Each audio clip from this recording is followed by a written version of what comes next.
The critical patriot देखने वाले सब दोस्तों को खुशामदीद। आज मेरे साथ वाशिंगटन डीसी से शरीक गुफ्तगू हैं जनाब साजिद तारड़ साहब। साजिद तारड़ साहब 1986 में मंडी बहाउद्दीन से अमेरिका गए। वहां से इन्होंने लॉ किया और उसके बाद एमबीए किया। आप रिपब्लिकन पार्टी के भी बड़े वोकल मेंबर हैं। प्रेसिडेंट ट्रंप के साथ भी आपका करीबी ताल्लुक था। तो मैं सर बात ये करना चाह रहा हूं कि इंडियन डायस्पोरा और पाकिस्तानी डायस्पोरा जो अमेरिका में है, तो मैंने जो थोड़ी सी रिसर्च की उसमें ये पता चला कि इंडियंस जो हैं वो 4.6 मिलियन हैं, यानी 46 लाख। और पाकिस्तानी जो हैं उनके रिलायबल फिगर नहीं मिलते, लेकिन अंदाजा ये है कि कम से कम 7 लाख वो हैं। उनमें से कुछ इलीगल भी हैं। तो सर दोनों की क्वालिटी जो है उस पर थोड़ा रोशनी डालिएगा। थोड़ी सी रिसर्च मैंने और की। विप्रो एक इंडिया की कंपनी है आईटी की, और अजीम प्रेम जी जो हैं वो इसके ओनर हैं। और उनके बारे में कहा जाता है कि वो जार हैं आईटी इंडस्ट्री के इंडिया में। जार का मतलब है बादशाह, यानी। Of course, of course. मेरे सर एक दोस्त का, हम इकट्ठे थे गवर्नमेंट कॉलेज लाहौर में। उनका बेटा अमेरिका में पला बड़ा, तो उसकी विप्रो में जॉब हो गई। तो अब उसको वीजे का हो रहा था मसला, क्योंकि इनिशियल जो ट्रेनिंग थी वो बेंगलोर में होनी थी। तो उसके लिए बड़ा मसला बना हुआ था। और आप हैरान होंगे कि उसकी जो स्टार्टिंग सैलरी थी $1.5 थी सालाना। वाह वाह। सो आई मीन, विप्रो जैसी कंपनी जिसके 146 ऑफिसेज हैं अमेरिका में, I found it hard to believe कि एक इंडियन कंपनी के 146 ऑफिसेज हैं अमेरिका में। तो सर पाकिस्तानी कंपनियां कोई हैं, हबीब बैंक था, वो भी वहां से बोरिया बिस्तर गोल कर दिया गया उसका। तो आप क्या कहेंगे इस सूरत हाल के बारे में? देखिए, मैं अगर कंपैरिजन करना है बिलखसूस अगर पाकिस्तानी हवाले से, हमारी what is our positioning with them, मैं पाकिस्तान से शुरू करना चाहूंगा। तो मेरा ये क्वेश्चन ये है, आपके इस वक्त पाकिस्तान में कितने इंग्लिश चैनल हैं इस वक्त? तो कोई भी नहीं। डॉन डॉन था, वो भी बंद हो गया। फिर एक्सप्रेस वाले थे, वो भी बंद हो गया। चंद अखबारें इंग्लिश की छपती हैं सिर्फ एम्बेसीज के लिए। जी जी। तो जब, और दूसरा मैं ये पूछूंगा कि आपसे कि आपका क्वालिटी, मेरी यहाँ पे आज से कुछ तकरीबन तकरीबन लगभग 2 महीने पहले एक एंथ्रोपोलॉजिस्ट थे, भारतीय डिसेंट, उनका भारतीय निजात थे। उनसे मेरी I had a very informative discussion with them. तो मैंने उनसे भी ये सारी डिस्कस की थी कि वाई वी आर बिहाइंड। मैं तो ऑलमोस्ट समझता हूँ कि we are 50 to 100 years behind from India. अब अमेरिका को तो मैं खैर उनसे मैं किस तरह कंपेयर कर सकता हूँ। तो दर हकीकत आप ये देखें कि आपके सियासतदानों को इस वक्त अगर आप कम्युनिकेट करना पड़ता है अपने लोगों के साथ, तो उनको ट्वीट भी उर्दू में करना पड़ता है। आपने ये सवाल मुझसे पूछा है कि ये लोग यहाँ पे हमारे डायस्पोरा की पोजीशनिंग क्या है अमेरिका के अंदर। यही डिस्कशन जब मेरी उस एंथ्रोपोलॉजिस्ट से हो रही थी, तो उन्होंने ये फरमाया बात, उन्होंने कहा सबसे हमारी बड़ी स्ट्रेंथ हमारी पॉपुलेशन, और दूसरा क्वालिटी ऑफ एजुकेशन। बिल्कुल सही। क्वालिटी ऑफ एजुकेशन, वो वीजे लेकर आते हैं, वो अमेरिका और वेस्ट की मजबूरी बन चुके हैं, वो ऋषि सोनक बन चुके हैं। यहां पे 5-6 कांग्रेसमैन इंडियन डिसेंट के, 2 प्रेसिडेंशियल कैंडिडेट यहाँ के, बॉबी जिंदल और Nikki Haley presidential candidate America के। 130 व्हाइट हाउस की आज की बाइडेन एडमिनिस्ट्रेशन के अंदर उनकी की अपॉइंटमेंट्स पॉलिसी रिलेटेड। हमारी सबसे ज्यादा पॉपुलेशन न्यूयॉर्क में है, एक भी काउंसिलमैन मौजूद नहीं है। वजह मैंने इस पे बहुत रिसर्च की, क्योंकि मुझे 36 साल हो गए हैं और मैं पॉलिटिकल वर्कर, सारी जिंदगी पॉलिटिकल साइंस और लॉ पढ़ता रहा हूं। और दुख होता है जब अपने मादरे मिल्लत और मेरे फेलो कंट्रीमैन, जब इनके रिवर्स गियर देखता हूं तो मुझे दुख होता है। मैं उससे बताना चाहूंगा, यहां पे 14 अगस्त की परेड निकाली जाती है ब्रुकलिन में, सीरतुन नबी का जुलूस निकाला जाता है। और आप, मैं गारंटी करके पूछ लेता हूं, किसी से पूछ लें तो रिपब्लिकन पार्टी और डेमोक्रेट पार्टी के डिफरेंस का नहीं पता होगा इनको। इनसे पूछा जाए तुम्हारा कांग्रेसमैन कौन है, नहीं पता होगा। इनको पूछा जाए तुम्हारा डेलीगेट कौन है, नहीं पता होगा। यहां पे बैठकर आप सोच नहीं सकते कि हर शहर के अंदर 2-2 पीटीआई के ग्रुप हैं, 2-2 पीपल्स पार्टी के ग्रुप हैं, 2-2 नून लीग के ग्रुप हैं, और आपस के अंदर लड़ाई झगड़े हो रहे हैं। और अमेरिकन पॉलिटिक्स में कोई इन्वॉल्वमेंट नहीं है, जीरो जीरो। मैं बता रहा हूं आपको सर, मेरी तो सारी जिंदगी इसी चीज में गुजरी है। राइट। मेरी माइग्रेशन का इशू यह था कि मैं पाकिस्तान एक मार्शल लॉ दौर के अंदर पढ़ता रहा हूं। जियाउल हक का दौर था जब मैं यहां पे आया था। पाकिस्तान के अंदर constitution was suspended, no fundamental rights. मैं जब यहां पे आया था, I always used to argue with my father was not in favour कि I should stay in America. तो वो मुझे कहते थे वापस चलो एंड प्रैक्टिस लॉ। तो I used to tell my father, if the country doesn't have a respect of law, what I am going to practice there. आज भी आपकी अदालतें जो हैं, according to the World Judiciary Project, 139 में से 130 number पर है। चले वो तो जुडिशरी। अब मैं जब डायस्पोरा की बात कर रहा हूं, यहां पे ज्यादातर हमारे लोग जो है वो तालीम के लिए या कारोबार, वो गुर्बत को मिटाने आते हैं। मिड 80s की माइग्रेशन यहां पे हुई है जब मिडिल ईस्ट में उन्होंने श्रीलंका, बांग्लादेश और इंडिया से लेबर लेनी शुरू की।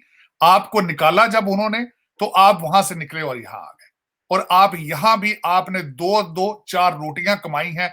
आपने ना तालीम पढ़ाई की है, ना औलाद को सिखाया है कि व्हाट इज नेशनलिज्म, ना औलाद को सिखाया है आपने कि तालीम बहुत जरूरी है। तालीम आपके कपड़ों और खुराक से ज्यादा इंपॉर्टेंट है।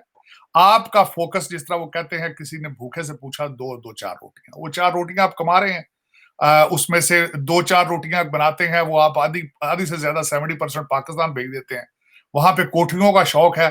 किसी को ये शौक नहीं है कि जहां हम रहते हैं वहां पे हमारी प्रेजेंस फील की जाए, इंटीग्रेशन की जाए, सियासत में हिस्सा लिया जाए, अगली जनरेशन पे फोकस किया जाए। ये मैं दुख के साथ कह रहा हूं, अफसोस के साथ।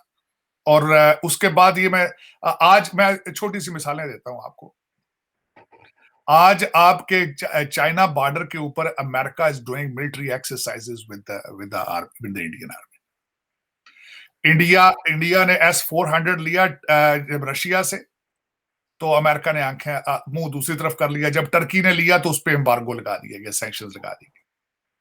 इस वक्त America is backing them to stay with them. उन्होंने America, the biggest super power on the planet, घुटनों के बल कर दिए। वर्सेस आपकी पिछली एडमिनिस्ट्रेशन 3.5 साल तरसती रह गई है कि बाइडेन कॉल करे। फिर आप देखें कि पिछली एडमिनिस्ट्रेशन ने आपको किस तरीके से पूरी दुनिया में आइसोलेट कर दिया। चाइना का CPEC आपने बंद कर दिया। बाइडेन की पहले कॉल का इंतजार करते रहे, फिर एक झूठा साइफर आपने बनाया है, उस पे आपने हमला कर दिया अपने फॉरेन ऑफिस पे। अब आप मुझे ये बताओ, आपके एम्बेसडर से कौन बात करेगा? यस। आपने जिस एक मुल्क के लिए अपना मुल्क तबाह किया है, वहां आपकी एम्बेसी पे कल अटैक हो चुका है। आपके हाई कमिश्नर अवैधुर रहमान साहब के ऊपर अटैक हुआ है। आपकी फॉरेन मिनिस्टर वहां गई है तो क्वेटा में उन्होंने बम ब्लास्ट कर दिए। मैं तारड़ साहब अभी अमेरिका में था अक्टूबर में, तो वहां पे अनवर इकबाल साहब जो डॉन के नुमाइंदे हैं, उनसे बात हो रही थी। वो भी बड़े दुखी थे कि किस तरह से पॉलिटिसाइज किया गया एक केबल को जो एम्बेसडर ने भेजा। देखिए साइफर इस रूटीन वर्क, इस रूटीन है। इसमें मेरी मुलाकात हुई डोनाल्ड लू से। My son used to work for the state department, और दूसरा being in Washington DC, I am always socialize with the diplomatic circles. तो ये एक नॉर्म थी। मैंने और कई डिप्लोमेट से डिस्कस की, इट वाज अ नॉर्म। लेकिन उसको किस तरीके से ये भी नहीं देखा गया कि अगर इसको पोलिटिसाइज किया गया तो इसके साइड इफेक्ट्स क्या होंगे हमारी डिप्लोमेसी पे, हमारी फॉरेन पॉलिसी पे, हमारे कंट्री के ऊपर क्या इसके असर होंगे। और सर सोचने की बात यह है कि क्या अमेरिकी इतने बच्चे हैं कि वो एक साजिश करेंगे और खत लिख के आपको बता भी देंगे कि साजिश करने लगे हम। डेफिनेट। और दूसरा, मैंने इसको कई दफा मैंने सपोर्ट करने की कोशिश की। America is going through their own internal problems right now. अंदरूनी इंतशार है, डेमोक्रेसी इज इन डिक्लाइन, और डेमोक्रेसी के कई फैक्टर्स हैं जो right now they are affecting democracy all over the world. Democracy is declining. यहाँ पे तो जमहूरियत की बहुत बड़ी हिस्ट्री मौजूद है, लेकिन it's not working properly. Election, यहाँ भी political engineering is very taking big toll. यहाँ पे भी media corporations, they are trying to run the White House or the power circles. Many crises. Controlled democracy है, और कई हालात है कि because reason we did not reform, और दूसरा कोविड की वजह से जो crisis we have gone through psychologically, financially, और अभी तक we haven't come out of it yet. हमारा सप्लाई चेन अभी तक रिस्टोर नहीं हुआ है, एनर्जी क्राइसिस है यूक्रेन की वजह से। लेकिन अफसोस ये कहता हूं क्योंकि पाकिस्तान इज माई मदरलैंड, कि is facing many challenges। देखें बाजवा साहब की स्टेटमेंट है, वो भी पॉलिटिकल थिंग कि जब वो कहते थे कि army has to become neutral, लेकिन मैं नहीं समझता कि वो कभी भी न्यूट्रल हो पाएगी। जिस तरीके से 75 साल एक चीज को लगे हों, एक चीज तक पहुंचने के लिए अपने इस आज के पॉइंट पर, मंजिल पर, तो उसको एक दिन में यूटर्न नहीं लिया जा सकता, और मेरे ख्याल में पाकिस्तान मुतहम्मल भी नहीं हो सकता, because Pak army is the only organised organisation. Otherwise तो देखे ना, आज खान साहब एक स्टेटमेंट देते हैं, 24 घंटे भी अपने बयान पर कायम नहीं रहते, और दूसरी तरफ जो है वो 12-14 पार्टियां हैं। और देख लें आप, नोट करें कि Noon League, how they are serious about the politics. The Maryam Nawaz is not in Pakistan, Hamza Nawaz is not in Pakistan, Nawaz Sharif is not in Pakistan, क्योंकि they have been coming into the power by the help of the agencies. जब एजेंसियों की deal से आपने बनना हो तो फिर हल्कों में आगे सियासत करने की क्या जरूरत है। सैलाब ज़दगान को आपने भुला दिया चौधरी साहब। एक 4 करोड़ लोग जो हैं वो खुले आसमान के नीचे बैठे हैं।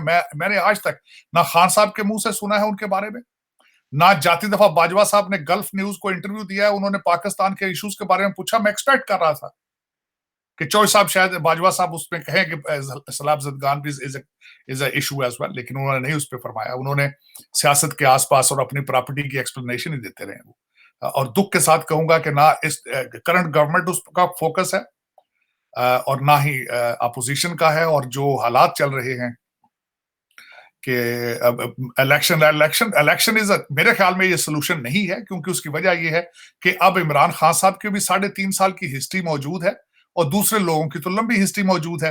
तो इसी गंद में से गंद निकलकर असेंबलियों में आना है, तो that is not a solution. अगर फिर दोबारा उस्मान बुज़दार और गोगियां आ जानी है दोबारा, और यही जो एमएनए, इब्ने एमएनए है, जो खासकर जो लोग जिन्होंने पहले पाकिस्तान को इस पोजीशन तक लाया है, तो Pakistan election is not a solution. Economy is your problem right now, nationalism is a issue right now. लेकिन अफसोस है कि उसके पास किसी इस वक्त पॉलिटिकल पार्टी के पास कोई रोड मैप नहीं है कि how to make Pakistan stronger financially.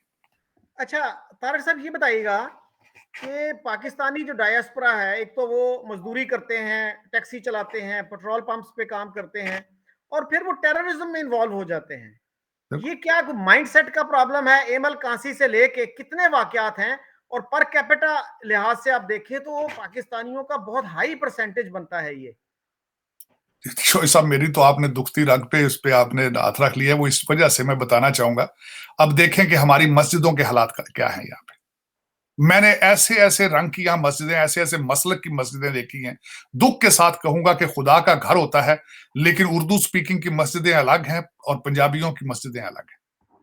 फिर ये पाकिस्तान में कम से कम आप शिया सुन्नी और वहाबियों में इन चीजों में डिवाइडेड है। यहाँ पे तो लोग लसानी बेसिस पे भी मस्जिदें बनाते हैं, फिर उन मस्जिदों में लोगों को ग्रीन कार्ड के लिए स्पॉन्सर करके ग्रीन कार्ड दिए जाते हैं।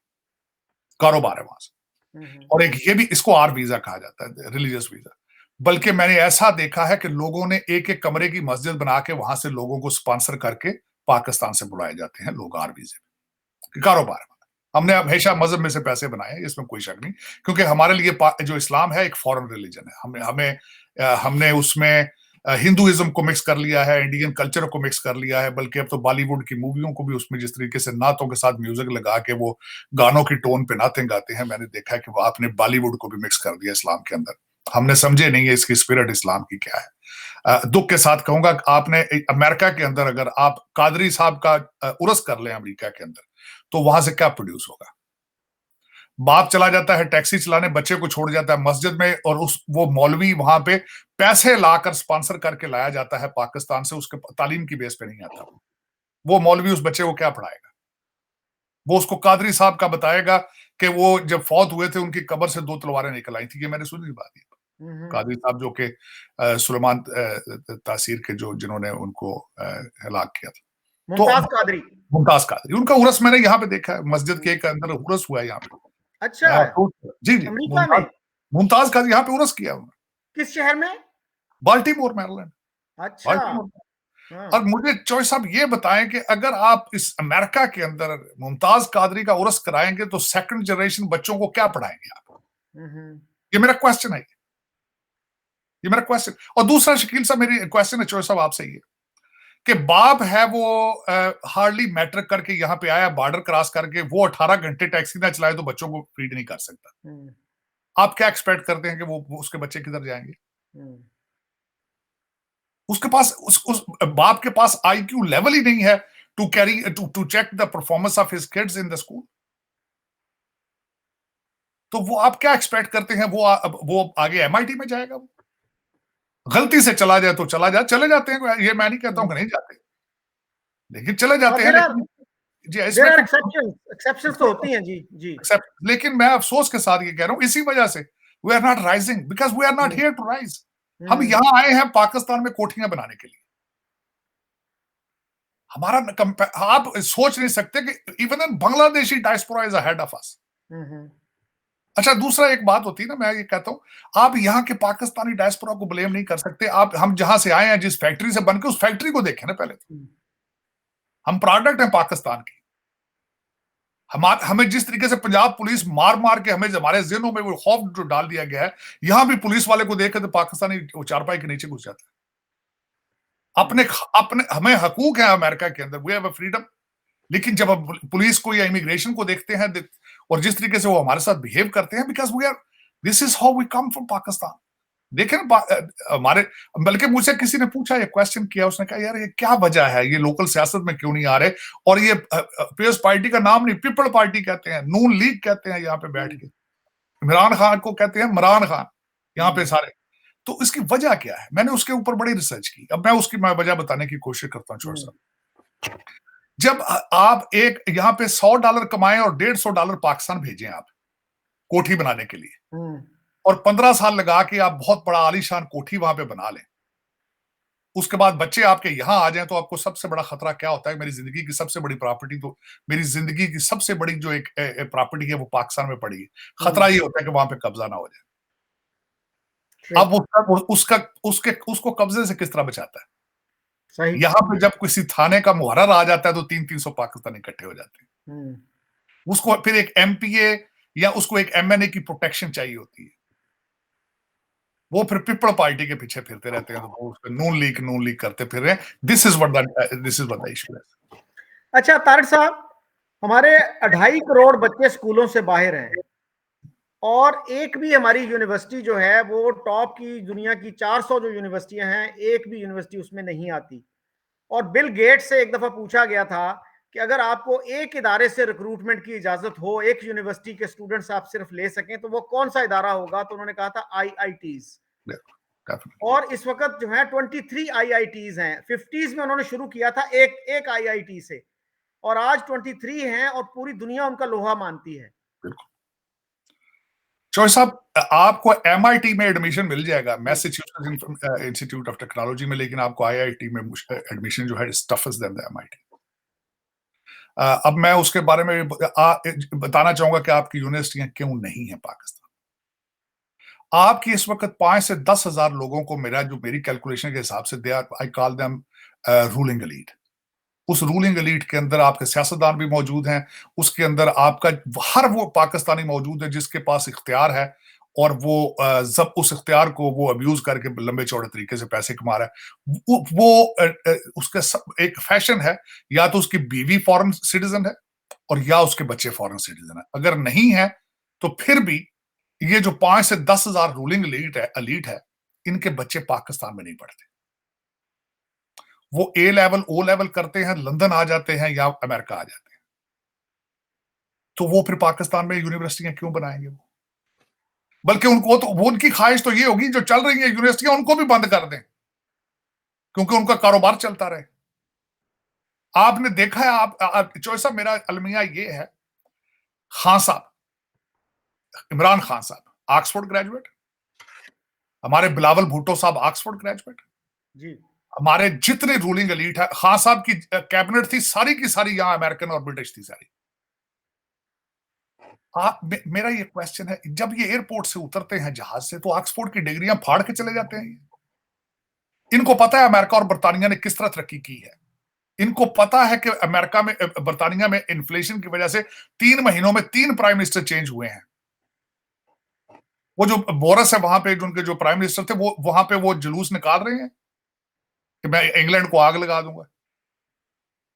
वो कह रहे हैं मुझे जमहूरियत पे उस पर यकीन नहीं है। वो कह रहे हैं कि इंग्लैंड को सिर्फ मैं ही बचा सकता हूं। लेकिन हमारे स्टैंडर्ड डबल क्यों है? मिसालें तो खान साहब रोजाना ऑक्सफोर्ड की देते हैं, भारत रोजाना मिसालें देते हैं इंग्लैंड की और अमेरिका की। तो पॉलिटिकल स्टेबिलिटी की तरफ क्यों नहीं जाते? अपनी अपोजिशन में बैठ के इन्होंने क्यों नहीं गुजारा किया? और दूसरा, मर्जी की असेंबलियों में बैठते हैं जो मर्जी की ना हो, जिसमें अपने नंबर पूरे हो ना हो, वहां इनकी जमहूरियत खतरे में है। और दूसरा मैं पूछना बात ये कर रहा था मैं, इंस्टीट्यूशंस, ये जो आपका इस वक्त सबसे बड़ा इशू जो है चौधरी साहब, dual citizen ruling elite, that is, बल्कि मेरे पास मैंने आपसे पूछूंगा, पिछले दिनों पुलिस ग्रुप का भी एक सर्वे हुआ था, तो उसमें भी एक लार्ज नंबर, आपके जो सीएसएस अफसर हैं पुलिस ग्रुप के, large number of them they were foreign citizens, large number. और ये इतना खतरनाक है आपके लिए कि आप सोच नहीं सकते, आप सोच रहे। और दूसरा, देखिए मैं हैरान हूं कि आपने 75 साल किस तरह सर्वाइव किया है चौधरी साहब। अकॉर्डिंग टू मेरी सारी स्टडी और सारी जिंदगी, Nations can not survive without nationalism. और आप अगर मुझे किसी इंसान, आपको अगर कोई पाकिस्तानी मिले, कोई ऐसा शख्स मिले जो कहे कि मेरा और मेरे बीवी बच्चों का सबका जीना मरना पाकिस्तान में है, मैं मरूंगा पाकिस्तान के लिए, और वो पावर में हो, तो मुझे उसकी तस्वीर जरूर भेजें, मैं अपने घर में ऑफिस में लगा के रखूंगा। मुझे नहीं मिला। जो बाख्तियार हो, पाकिस्तान की किस्मत चेंज करने का उसके पास इख्तियार हो, और वो कहे कि मैं मरने के लिए तैयार हूं पाकिस्तान के लिए, मैं मरूंगा, इसको रोकूंगा हर चीज को। आज मैं 2-4 चीजें जाती दफा मैं आपको बताना चाहूंगा। मिफ्ता इस्माइल साहब की बीवी की जो जहाज उड़ के गया था, फैमिली 12 बक्से लेकर वो दुबई गया था। सेनेट में इस वक्त आपके इस वक्त उनकी इन्वेस्टिगेशन चल रही है। और दूसरा, आपके जो सेनेट के चेयरमैन है इस वक्त, सादिक संजरानी साहब, उनके भी भाइयों की सबकी करप्शन की चीजें सामने आ रही। लेकिन है किसी कोई इस पे एक्शन लेगा? कोई इस पे एक्शन होगा? में नहीं होगा। कमीशन बना दिया जाएगा, ठप कर दिया जाएगा, फाइलें इधर उधर हो जाएंगी। दुख की बात है। और आपके हालात ये हैं, मैंने आर्टिकल आपके डॉन में अगले दिन पढ़ा था कि आपके पास इस वक्त अपनी जो फॉरेन मिशन है, आपकी एम्बेसियां हैं, उनको मुलाजमों को तनख्वाहें देने के लिए पैसे आपके पास मौजूद नहीं। आप इलेक्शन की बातें करते हैं, 22 अरब रुपया आपका खर्चा है इलेक्शन का। आपके डार साहब फरमा चुके हैं कि आईएमएफ जो है 9th रिव्यू के लिए आ नहीं रही, क्योंकि वो कहते हैं 800 अरब के मजीद टैक्स लगाओ। तो इन सर्कमस्टांसेस में कोई माई का लाल एक ही निकल के ऊपर आए कि नहीं मैं ठीक करता हूं, आए मिलके मैं ठीक करता हूं। एक सीटी मारे ये जितने मुल्क तोड़ने के पीछे फिर रहे हैं, ये क्योंकि सारे पैदावार एस्टेब्लिशमेंट की हैं। देखिए भुट्टो साहब को उनका बाप कौन था? अयूब था। नवाज शरीफ साहब को क्रिएट करने वाला जियाउल हक था। ये ज़ैनुल सलाम की औलाद है। एक सीटी मारे और टेबल पे आ जाते हैं ये। लेकिन वो सीटी मारते क्यों नहीं है? मेरा यही तो क्वेश्चन है शकील साहब। जो सब क्यों नहीं बचाते पाकिस्तान को? इससे आगे कहां जाएंगे आप? भारत के उस साइड से मैंने आपको पहले अफगानिस्तान की बात की है, तो उनके आर्मी, उनका एक जनरल जो है तालिबान का, वो कह चुका है इस्लामाबाद, हमने इस्लामाबाद को अपना दूसरा कैपिटल बनाना है। तो एक बॉर्डर से वहां से आपके अटैक हो चुका है एम्बेसी पे, दूसरी साइड पे उनका आर्मी चीफ भी कह चुका है, और दूसरी साइड से उनका जो है डिफेंस मिनिस्टर भी कह चुका है कि हम पाकिस्तानी कश्मीर लेंगे और एक बड़ी जल्दी ले सकते हैं। और ये वो लोग हैं जिनके लिए हमने अमेरिका को नाराज किया, नेटो को नाराज किया। शोहेब साहब, मैं तो मेरी समझ से बाहर है कि नेशनलिज्म यार, अगर पाकिस्तान में नहीं मौजूद तो इंपोर्ट कर लो यार कहीं से। आप हर चीज जो इंपोर्टेड है आपके पास, हर चीज जो इंपोर्टेड है, कपड़े इंपोर्टेड, आपकी सोचें इंपोर्टेड, आपके बच्चे इंपोर्टेड, आपका दिल इंपोर्टेड, तो नेशनलिज्म भी इंपोर्ट कर लो किसी मुल्क से अगर मिलता है सस्ता कोई। ये जब तक मैं बता रहा हूं बात, जब तक आपकी रूलिंग एलीट के नाम ईसीएल में नहीं होंगे, इनकी डुअल सिटीजनशिप के ऊपर पाबंदियां नहीं लगेंगी, आप नहीं बच पाएंगे। चौधरी साहब, आपका इशू ये है। कभी आपने देखा कि कोई आपका कंट्री लंदन से बैठ के ऑपरेट हो रहा है इस वक्त? हर शॉट जो है वो लंदन से आ रहा है। शहबाज शरीफ गया अपना जहाज लेकर रशिया गया था मीटिंग पे, वापसी पे कहता मैं लंच करने लंदन आ गया। चौधरी साहब, खुदा का नाम लो यार। कोई ऐसा, इसको मुल्क कहते हैं आप? I won't call that country. मैं इन लोगों को कहता हूं दे आर नॉट, ये कौम तो आप रहे नहीं है, you are group of people looters. हर बंदे करप्ट है, हर बंदे करप्ट है, आपके बोन मैरो में घुस चुकी करप्शन। इसका हल क्या निकालेंगे आप? मैं ये मेरा क्वेश्चन है, 25 करोड़ लोगों से मेरा ये क्वेश्चन है कि आप व्हाट इज योर फ्यूचर, आप चाहते क्या है? खान साहब ने लगा दिया आपको, खान साहब ने कहा ये सियासत नहीं जहाद है, वो करो जहाद यार, उनसे तो तालिबान भी छड़ के निकलो ना बाहर, करो। लेकिन इनको खान साहब को ये नहीं पता कि ये डीएनए मैटर्स। ये पुत्र पंजाबी जेडे ने लड़ाई नहीं कर दे, ये सौदे कर दे। इनको ये नहीं पता कि यहां पे इसकी हिस्ट्री मौजूद है। इन्होंने फॉरेन इन्वेडर्स हर एक को वेलकम किया है, और जाके पानीपत ले जाकर कहते हैं अपनी जंग आप लड़ लो। इन्होंने आज तक किसी फॉरेन इन्वेडर के सामने नहीं खड़े हुए। खान साहब को यही नहीं पता। ये तो इन्होंने जलसे दे टायर पार्ट दिंदा सारे नस एक दूजे उत्ते चढ़ जाना सी। खान साहब ये पता नहीं कि आप किस टोपी के पीछे लगा दिए। खान साहब एक तो खुद खान नहीं है पंजाबी ने, एक तो एक धोखा पठाना पीछे लाए ने ऊपर केपी के वाले पता नहीं की दस दिन में पठान। लेकिन एक खान साहब 24 घंटे गल ते खलो के वेखो, तुसी कदी कोशिश ते करो। सही। लेकिन दुख, अफसोस। अच्छा सर, ये जो बात है ना इकोनॉमी की, ये तो इमरान खान साहब ने भी की थी कि जी मेरे पास रियासत को चलाने के लिए पैसे नहीं हैं। और अभी जो है शहबाज शरीफ ने कहा था कि हम किसी दोस्त मुल्क में जाते हैं तो वो घबरा जाते हैं कि ये पैसे मांगने आ गए हैं। जी नहीं, खान साहब की देखिए आपको मैं सबसे बड़ा ये बताऊं, खान साहब किस धोखे के साथ आए थे गवर्नमेंट में। इन्होंने कहा था मेरे पास 200 लोगों की टीम है। वो टीम किधर है? उस टीम के अंदर कौन निकला है? बुजदार निकला है, मुराद सईद निकला है, गोगी निकली है, आशिक गवान निकला है। ये टीम है सारी। तो खान साहब का तो सबसे सर अहम आदमी तो असद उमर था, जिसको कहा जाता था कि जी इकोनॉमी का विजर्ड है वो। सब 3 मिनिस्टर चेंज हुए हैं सर, 3 मिनिस्टर चेंज हुए हैं फेडरल में। 3 साल के अंदर 3 आपके फाइनेंस मिनिस्टर चेंज हुए। और उसके बाद मैं ये कहना चाहूंगा खान साहब का फाइनेंशियल उनका प्लान क्या है, इकोनॉमी का प्लान। ये वो कहते हैं मैं बाहर जाऊंगा, ओवरसीज पाकिस्तान इसको ले आऊंगा, वो यहाँ पैसे लगाएंगे। खान साहब लोग वहां पैसे लगाते हैं जहां लॉ एंड ऑर्डर ठीक हो, जहां की अदालतें इंसाफ दे रही हो।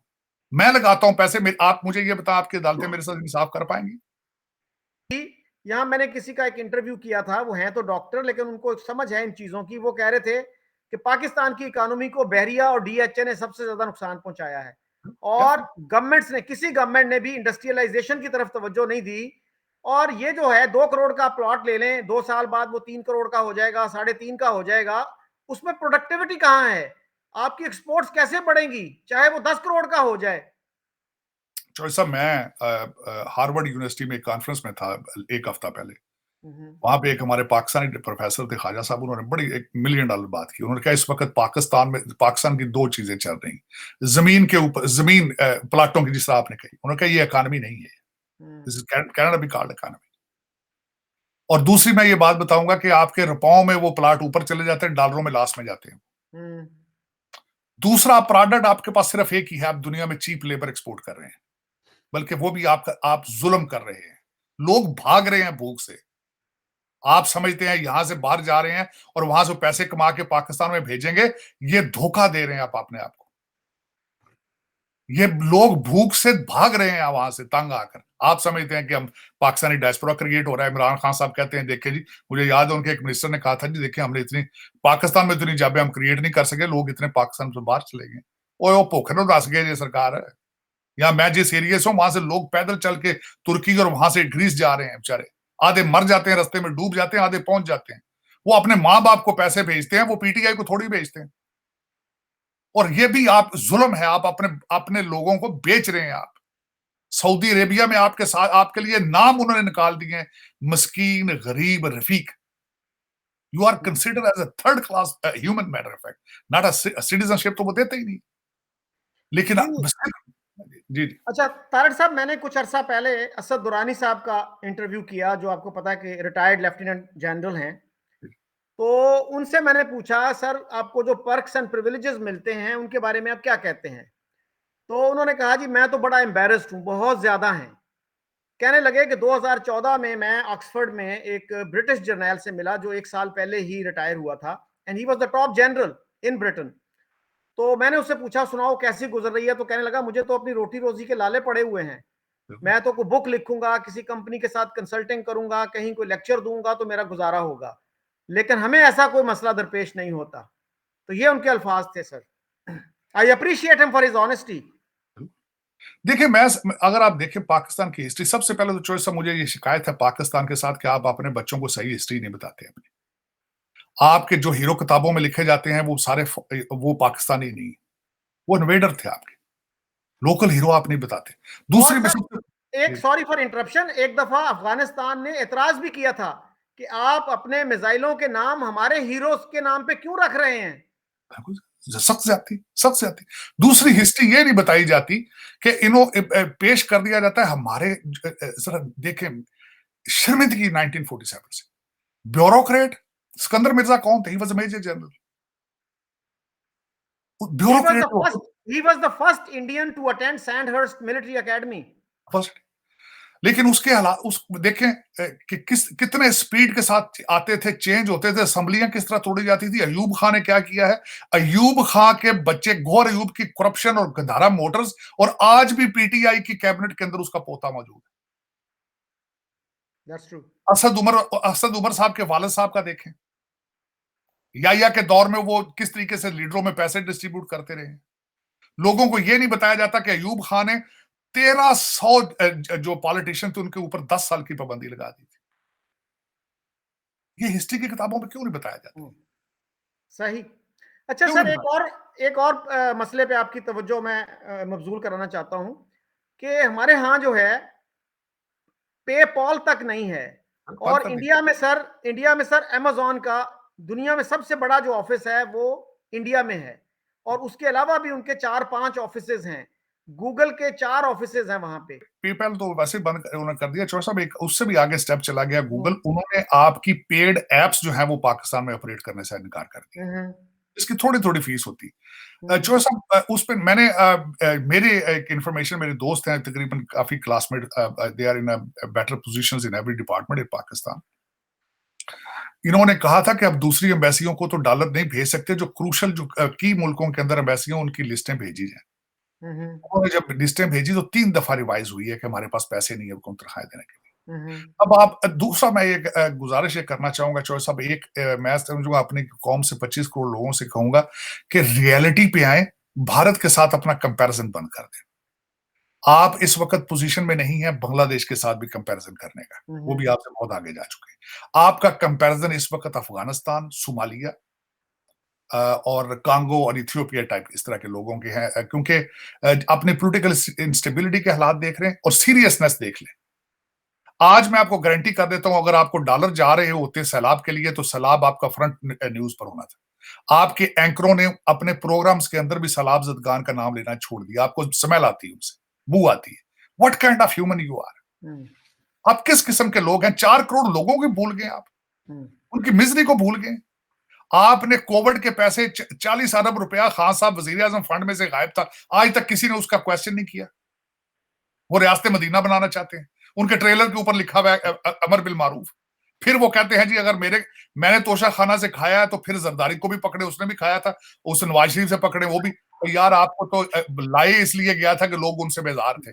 और दूसरी बात है उनके हाथों में तस्बीह नहीं है, वो रियासत मदीना का उन्होंने नारा नहीं लगाया, अमल बिन मारूफ का नारा नहीं लगाया। उनका तो लोगों को पता है करप्ट है वो। और सर वो कहते हैं ना, 2 wrongs don't make a right. नहीं जी, उन्होंने पीरनी से शादियां की उन्होंने, उनके पास जिन्नात है, उनके पास, मेरा मकसद है वो, उनके पास तो ये अमलियात ये सारा कुछ है ही नहीं है ना। उनके पास तो मजहब का उन्होंने तो लबादा ओढ़ा ही नहीं उन्होंने। वो तो लोगों को पता है करप्ट है वो। उनका नारा क्या नून लीग, वो कहते नहीं खांदे ने लांदे भी, ये नारा है उनका। आपने कहा कि नहीं ये सियासत नहीं है, ये जिहाद है, आपका नारा। और जिहाद ये तरीकाकार होता है फिर? मैं तो हैरान हूं चौहान साहब कि मैं उन लोगों में शामिल हूं। मैं दुआएं मांगता रहा हूं खान साहब के लिए, नफल पढ़ता रहा हूं, या मेरे मालिक को पाकिस्तान को शायद ये क्लीन स्लेट लेकर आया, ऑक्सफोर्ड से पढ़ा बंदा है। और देखें जी किस तरीके से, बल्कि मैं आज आपके प्रोग्राम में ये भी बताना चाहूंगा, मैंने खुद ये कहा, देखें जी जमाइमा इतना पैसा डिवोर्स में इसको मिल सकता था, ये लंदन चला जाता तो ये इसको क्या जरूरत थी? और जमाइमा ने उसकी करेक्शन की है। किसी एक जर्नलिस्ट ने ये ट्वीट किया था जी, देखें ये हमारे जो अमीरुल मोमिनीन है, ये तो जुमायमा ने इनको कहा था कि आए, मेरे ख्याल 2017 की बात है, और जुमायमा ने करेक्शन की, उसने कहा मैंने इसको एक दफा भी नहीं कहा यहाँ आने के लिए, मैंने एक दफा ऑफर मेरे बाप ने इसको नहीं की कि तुम आओ हम पैसे देते हैं। लेकिन ये कि मैं खुद इनके लिए दुआएं मांगता रहा हूं, या मेरे मालिक को पाकिस्तान तब्दीली का इन्होंने ऐसा ख्वाब दिखाया, और एक ख्वाहिश है तब्दीली की, मेरे अंदर भी ख्वाहिश है कि यार शायद क्योंकि 36 साल में आज तक मुझे कोई अच्छी खबर नहीं मिली मेरे मुल्क से, और मैं अपने मुल्क को मुल्क नहीं कहता, मैं अपनी मादरे मिलत कहता हूं। और मेरा अग्रेशन गुस्सा इसलिए है कि मेरी माँ के 75 साल से ये कपड़े फाड़ रहे हैं, और जिस बंदे की आप माँ के 75 साल से लोग कपड़े फाड़ रहे हो, मेरा तो उसको गुस्से का भी हक नहीं।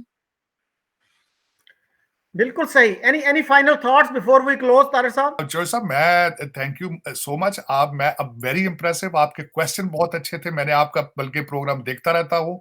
It's my such a pleasure कि आपके प्रोग्राम में आए हूँ। आपके देखने वालों को मेरे दिल की गहराइयों से सलाम, प्यार और मेरी दुआएं। आए आज मिलकर दुआ करें पाकिस्तान के लिए कि अल्लाह ताला पाकिस्तान पे अपनी रहमतें करे, और ये रूलिंग एलीट जो डुअल सिटीजन है इनसे हमारी जान छूटे, और हमें कोई राय रास पे लेकर आए। मेरी एक्सपेक्टेशंस हैं, हाई एक्सपेक्टेशंस। देखें इस वक्त आसिम मुनीर साहब से हैं, आगे काजी फाइज ईसा से हैं। अल्लाह ताला उनको हदायत दे और उनको पाकिस्तान को सर्व करने का मौका दे। आमीन। और तारिक साहब, मेरा ख्याल है कि हमें जो है ना अपनी प्रायोरिटीज को रिविजिट करना पड़ेगा, एजुकेशन को, इकोनॉमी को हमें प्रायोरिटी बनाना पड़ेगा, तभी हम तरक्की करेंगे। बेशक बेशक। So thank you very my much. Pleasure, my pleasure. खुश रहो, बसते रहो।